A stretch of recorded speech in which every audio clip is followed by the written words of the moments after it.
here's Mamaw's rendition of the biscuits that she makes for ham biscuits for Christmas. So if you want to know how to make them, this is the authority. But you probably can't do it right. Only I can do it right. Exactly. But now, you need to know that this recipe makes 5 dozen biscuits.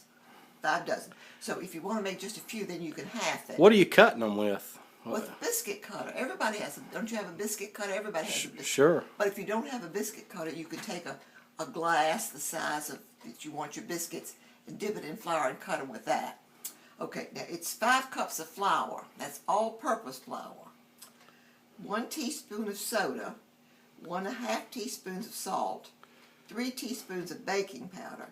Now, I don't say teaspoons, I say 3 teaspoons of baking powder. Okay. A 1/4 cup of sugar. 1 package of dry yeast. My camera's shaking because you have me laughing. 2 tablespoons of warm water. 2 cups of buttermilk. It has to be the fat kind, you can't use the non-fat kind, not good for you. A cup of shortening. I use Crisco that comes in little sticks and you buy a pound of it. I found it just on your baker's aisle just now. So. Now, this is the procedure. You have to have a huge mixing bowl.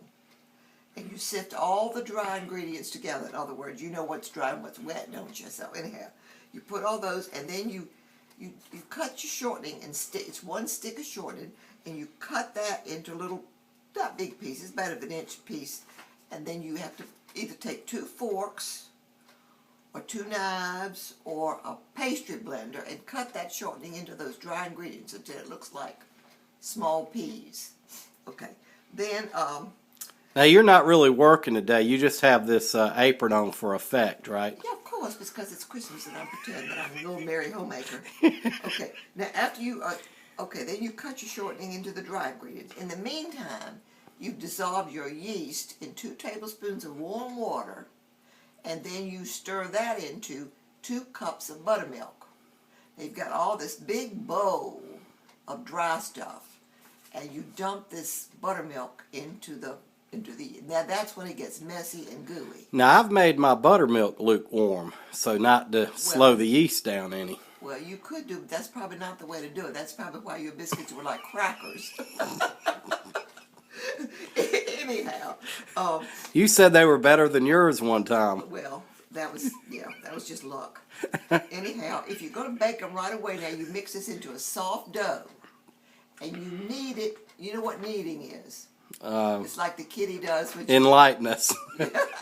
You take this big blob of dough and you kind of shape it into a mound, and then you shape it into a pile of, and it's kind of hard. And then you knead it. You take your hands and you roll the dough over with your hands until it kind of sticks together. You don't do too much. If you overdo it, it'll be hard. So just till it sticks together. Then you put it on a floured board and roll it out with a rolling pin to about a 1/4 to a 1/2 inch rounds. They cut them with a biscuit cutter or a glass or something. And then you bake them at 400 for about 15 minutes. It's very simple. Now, if you want to do a half of it's them, not much work either, is it? Oh, of course not. And you just, if you want to make half of it, just take half the ingredients. Or you can make the whole thing and cook half of them right away, or put it in the refrigerator, and it'll last for 1 week in the refrigerator. And this is the same bit. You're not funning with us. These are the same Absolutely. biscuits you serve on Christmas morning, right? Absolutely. With what do they have? Country ham inside? Absolutely. Country ham. But a little cheese for Paige, because she won't eat the country ham, so I make cheese biscuits for her. And we hope the YouTube video will be helpful to anybody that wants to see this. Yeah. Northerners probably won't understand. Merry Christmas. Merry Christmas.